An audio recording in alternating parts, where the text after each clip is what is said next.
Okay. Obviously, I think that was the 101, football 101 life lesson on how you lose a football game. Drops, not being able to score on the 1-yard line, turnovers, multiple missed opportunities, second half missed tackles.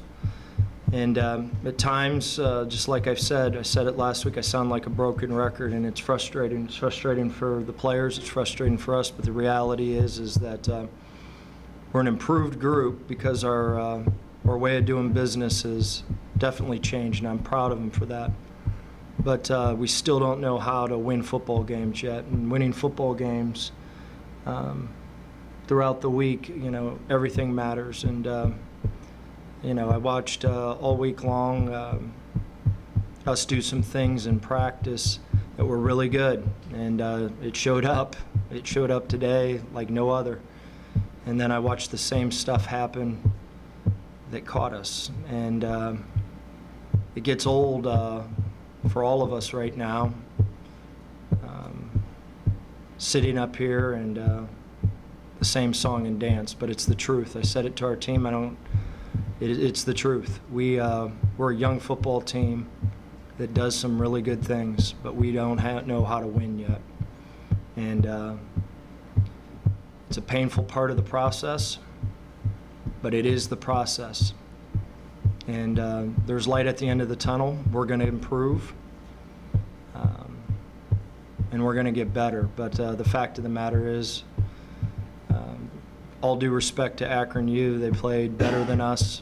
I think both teams right now don't know how to win. Obviously, they made less mistakes than we did, but that should have been a 28-0 ball game in the first half. And we let one slip away again. And as a coach, very similar to last year, how we said that we were going to change our way of business. We got another step, and we're going to get there. Proud of our effort. Effort's not the problem right now. It's attention to detail. It's the little things. Everything matters. Everything counts. And we need to learn how to win football games. But that's reality. That's the truth. Kevin? Coach, do you feel like there was a sense of overconfidence before the game or even maybe after you guys got up 10-0? Not at all. Not at all. No. In terms of the red zone, some struggles once again today. You're going to look at the tape, obviously, but what solutions do you think you made? Well, you got to get a yard. You got to get a yard first and goal on the 1. Actually, it was a 6-inch yard line. Got to get a yard. And I was a part of a team the year before that we won the national title that couldn't get a yard. 1996, couldn't get a yard. And we're going to find a way to get a yard. And that was disappointing. What do you think led to the shift, especially defensively, after the first 2 drives? It was pretty lockdown, but things got away in the second half. Well, I thought they made plays. There were some broken plays that they had that we covered. And we got out of coverage a few times. The guy scrambled around and made a heck of a play. But that's football. You got to stay in coverage, and we need to do a better job with that. That at times showed up this week too, and we need to do a better job with that, and we will. Especially in the first half, it seemed like the yards per carry in the rushing game was more of what you were hoping for. That it was a little Jekyll and Hyde. You had the unfortunate fumble for Jason in the second half. But what was your assessment of the running game? Still not anywhere near what we need. We rushed the ball 34 times for 100 yards, and that's disappointing. And we got a long way to go. And as soon as we learn how to run the football, which will happen over time, it's going to happen. This is going to be a good football team. You got a good quarterback. You got enough skill. But when you rush the ball for 34 times and you get 100 yards, That's not good enough. They're playing odd drop 8. That's like a dream to run the ball, a dream. And we got our work cut out, but it's where we're at, and it's exciting to fix it. Really exciting to fix it. As much as this sucks, I can't wait to get back in the office because I know this football team is habits away from being a damn good team. And I love our guys. I think our guys are great guys. They're young, and the process stinks, but it is the process right now. And I knew we'd be better. We're so much better. But we're not anywhere near ready at times. We just don't know how to win yet. But it's going to be fun to teach them. Really fun. Coach, you guys did a pretty good job of containing Nelson, their starter, in the first half there, and then Gibson comes in and lights you guys up for 3 touchdowns in that third quarter. What was he able to do in terms of execution against your defense that made things so difficult for you guys in that quarter?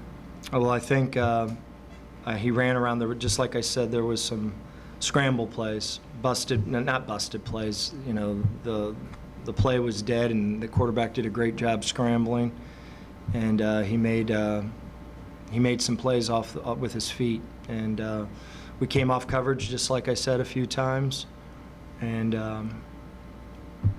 you know, just like I said, there was times this week that we did the same thing with our scout team. You know, we scrambled around and we made some plays, and you know, it's fascinating to watch what happens in practice does happen in the game. I mean, it is so, I mean, the poor running backs, these young running backs, all week long, hey, get the ball high and tight, get the ball high. I mean, I can't tell you how many damn times I said, get the ball high and tight.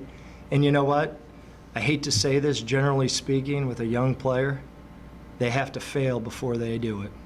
And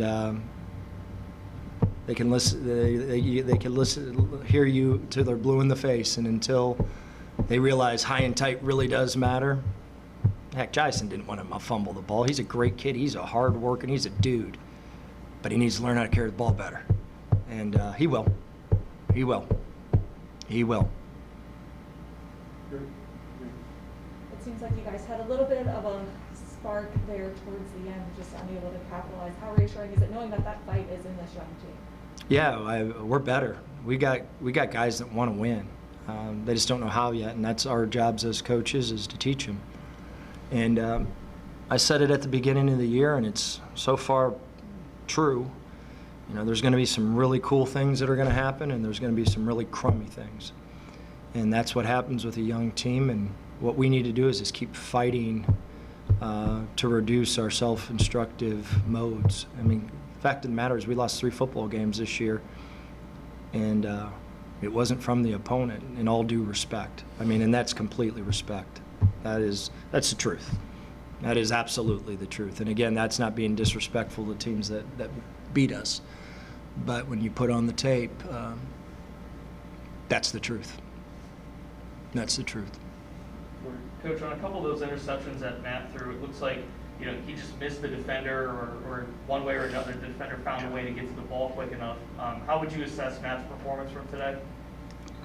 You know, you guys might look at me like I'm nuts. I think, without watching the tape, I think it was his best play of the year. The first interception, the corner made a ridiculous play. I would have thrown it. The whole world would have thrown it. And the corner came off the post and made a hell of a play. And then the second interception, we hit Austin dead in the face. We're going to be on the 5-yard line going in to score, and that's out of his control, completely out. Both those two were out of his control. The one in the red was versus 28 Tampa. That's one that I think he forced. I think he could have got down and let's go for it on 4th down. But to hell, you know, he's trying to make a play there. But I honestly think without what I think he did a great job of going to where he's supposed to go with the ball.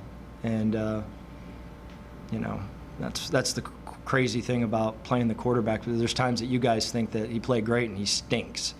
And there's times that, you know, he had 3 interceptions, but I'm just telling you, those 2 out of his control. One final question? Going good? I might as well go.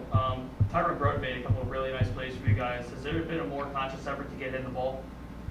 Yeah, he's a good player, and he's a year away from being really good. He needs 1 more year of absolutely the best strength training known to man. As soon as he gets strong, he's going to be different. Now he showed up here at 165 pounds, and he's definitely improved. But he needs 1 more year in the weight room, and he's going to be, because as soon as he gets strong, it's hard to defend a 6'5". He needs to be a 215-pound dude is what he needs to be. And he's going to be a hell of a player. Like him. All right, thank you, Coach. Thank you.